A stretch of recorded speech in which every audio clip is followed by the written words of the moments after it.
Olá investidores, sejam todos bem-vindos de volta ao nosso canal do YouTube da Renda Passiva, onde nós vos ensinamos a trilhar o caminho da liberdade financeira de maneira sustentável. E hoje eu estou aqui para abordar um tema um bocadinho diferente, onde eu vou partilhar convosco o meu primeiríssimo ano de organização financeira, onde eu vou partilhar convosco um bocadinho dos meus erros e também alguns dos acertos que me ajudaram a trilhar esse caminho durante esses 8, 9, 10 anos em que eu tenho estado a trilhar o caminho da liberdade financeira também.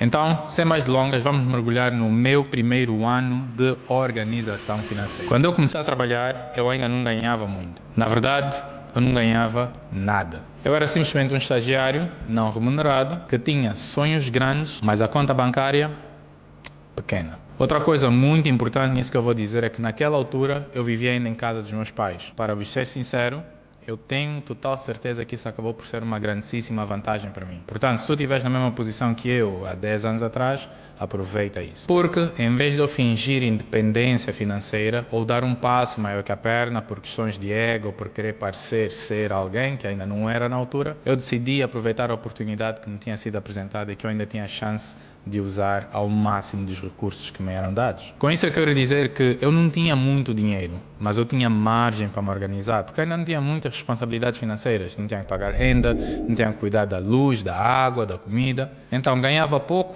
mas gastava muito menos. O que, obviamente, deu-me muita margem para me organizar logo nesse primeiro ano de consciência financeira. Enquanto muitos queriam parecer ricos, eu decidi que o mais importante era ganhar controle primeiro para eventualmente ser rico, em vez de simplesmente parecer rico. E a primeira coisa que eu fiz foi muito simples, e é o que nós aconselhamos sempre. Começar pelos gastos. O mais importante é ganhar controle dos gastos para que depois, quando começarmos a ganhar mais dinheiro, tenhamos esse monstro contido e domado. É como eu digo sempre, se tu hoje não consegues controlar $1000, o que é que te faz pensar que terás capacidade de controlar 1 milhão? E eu inclusive já mencionei isso em outros vídeos, que eu tomei algumas medidas drásticas, e uma das mais drásticas que eu tomei é que eu fiquei cerca de 4 a 5 anos sem comprar qualquer peça de roupa nova, a não ser roupa interior. Porque eu havia tomado a decisão de reduzir ao máximo possível os custos das coisas que eu não considerava tão importantes assim.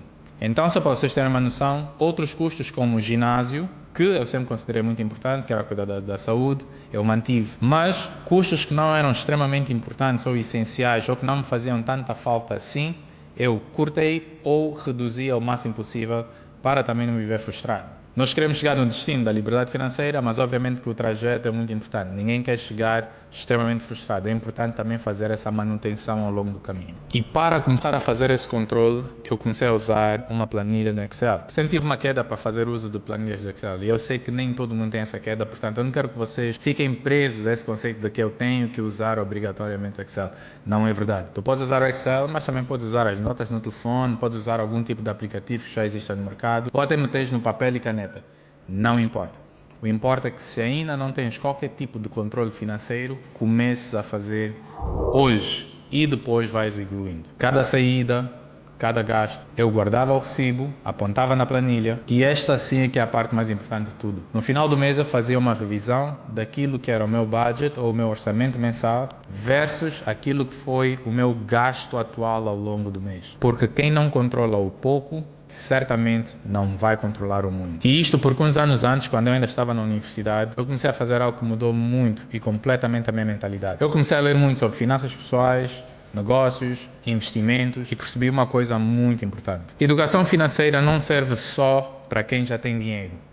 Muito pelo contrário. Se nós pararmos e pensarmos um bocadinho, ao longo da vida nós somos ensinados ou formatados, de certa maneira, em certas disciplinas, matemática, biologia, geografia, lei, seja o que for, mas em momento algum nos são ensinados alguns skills extremamente essenciais para a vida, como o controle da ansiedade, inteligência emocional e, obviamente, a manusear aquela ferramenta que é a ferramenta mais importante para nós termos uma vida com conforto e segurança, que é o dinheiro. Nada disso nos é ensinado. Alguns de vocês que fizeram gestão de empresas aprenderam a cuidar do dinheiro de outras empresas. Alguns de vocês são experts a cuidar do dinheiro de outras pessoas, mas muitas dessas pessoas têm grandes dificuldades a cuidar do seu próprio dinheiro. E isso foi o despertar que eu precisava para pensar. Ok, eu estou-me a educar, estou-me a graduar, estou a fazer mestrado, mas como é que eu vou realmente fazer dinheiro? Como é que eu vou realmente me tornar rico? E como é que eu vou realmente gerir esse dinheiro para que ele dure até a minha aposentadoria e fique para outras gerações.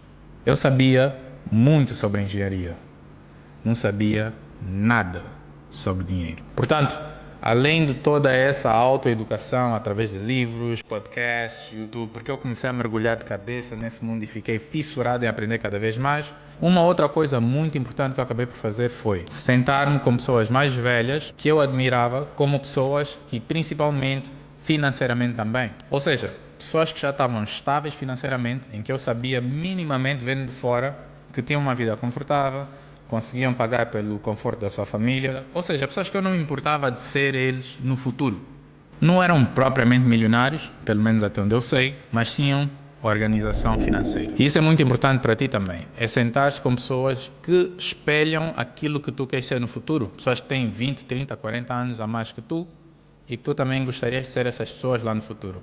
Certamente te vão ajudar a trilhar o caminho com menos obstáculos e a suplantar esses obstáculos quando eles aparecerem, porque de certeza que eles vão aparecer. E então, meus queridos investidores, aqui está um ponto muito importante. Muita gente pensa que a organização financeira deve começar apenas quando se ganha muito dinheiro. E não, isso é uma mentira. Se tu és desorganizado com pouco, certamente vai ser desorganizado com muito.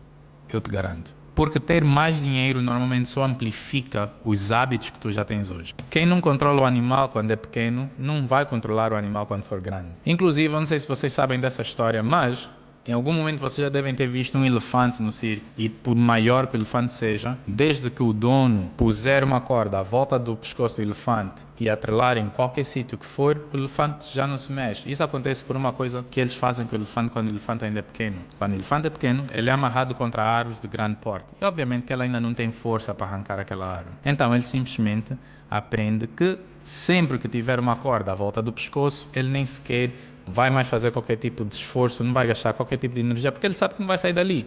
Então, mesmo quando o elefante cresce, ele nunca mais se mexe sempre que lhe metem uma corda à volta do pescoço. E é assim que se faz exatamente a mesma coisa com as finanças. Tu vais adestrar as tuas finanças, vais adestrar os teus gastos, enquanto ele ainda é um animal pequeno, para que, quando ele for um animal grande, tu consigas manter esse animal grande também contido e conforme tu já o educaste a ser dentro do teu budget, dentro do teu orçamento. Portanto, no final de tudo isso, no final de vários meses e anos de controle acirrado de todos os custos, todas as saídas, fazer um orçamento mensal e no final do mês comparar o orçamento versus realidade, ajustar aquilo que foram gastos a mais, se calhar dar um bocadinho mais de margem naquilo que sentia que estava apertado. Qual foi o resultado de tudo isso? Eu ainda não era rico, de certeza que não, nem perto disso. Mas comecei a sentir algo muito importante: controle. E se há uma coisa que o controle financeiro te dá, é paz. Porque tu deixas de viver perdido, deixas de ter que estar atrás de pessoas para pedir empréstimo, deixas de viver em dívida, deixas de te endividar com coisas que nem sequer fazem sentido e deixas de querer ter gastos com coisas que tu nem sequer te importas para agradar pessoas que não te importam também. E hoje, olhando 10 anos para trás, eu percebo que o mais importante no começo, nesse meu primeiro ano, nunca foi o dinheiro que eu ganhava, mas sim a pessoa que eu me estava a tornar. Especialmente no campo financeiro. Alguém com disciplina, consciência e muita organização. Isso é uma coisa que eu aprendi ao longo desse caminho, olhando para vários exemplos à minha volta de pessoas perto e distantes, é que riqueza sem organização desaparece rápido. Portanto, se tu ainda estás numa fase que ainda ganhas pouco, não desperdices essa fase. Talvez esse seja o momento ideal para tu começares a criar alguns hábitos que de certeza vão mudar a tua vida financeira. E para mim, estes foram os 5 principais hábitos que eu ganhei durante essa fase. Passar a buscar insistentemente conhecimento sobre finanças pessoais, sejam em livros, em podcasts, em vídeos do YouTube como esse, seguindo as páginas certas nas redes sociais, fazendo mentorias, pagando por cursos, etc. Simplesmente procura o máximo de conhecimento. Esse é o melhor investimento que podes fazer nessa fase. Ponto 2. Aproximar-me de quem já tinha organização financeira e eram pessoas que eu não me importaria de ser no futuro. O terceiro hábito foi cortar custos desnecessários e diminuir muito os custos de alguns mimos, mesmo que aquilo fosse de maneira temporária. O quarto hábito, e provavelmente o hábito principal, foi controlar de maneira acirrada as minhas finanças. Cada custo, cada fatura, cada gasto apontada e no final do mês fazer-se uma revisão entre o plano versus a realidade. E por fim, sim, O quinto hábito foi justamente esse, fazer uma revisão mensal daquilo que era o orçamento mensal versus cada um dos budgets alocados, se eu realmente tinha me mantido disciplinado ou se eu tinha sido indisciplinado e rompido o budget e fazer um ajuste no mês seguinte. Isso foi feito não durante não durante 2, não durante 3 meses, mas durante 6, 7, 8 anos, até eu me ter sentido confortável o suficiente. Hoje, para ser honesto, acontece meio que de maneira automática. Eu, inclusive, tenho na minha conta já subcontas alocadas com cada um desses budgets. Mas, durante muito tempo, sim, aquele Excel, aquela planilha, foram a minha ferramenta de educação para eu conseguir ter um controle daquilo que são os meus custos. E isto porque a organização financeira não começa quando tu começas a fazer dinheiro. Começa quando tu decides prestar atenção aos teus custos. Foi isso. Já sabem, um por todos, todos por Angola e o país tem rumo. Nos vemos no próximo vídeo.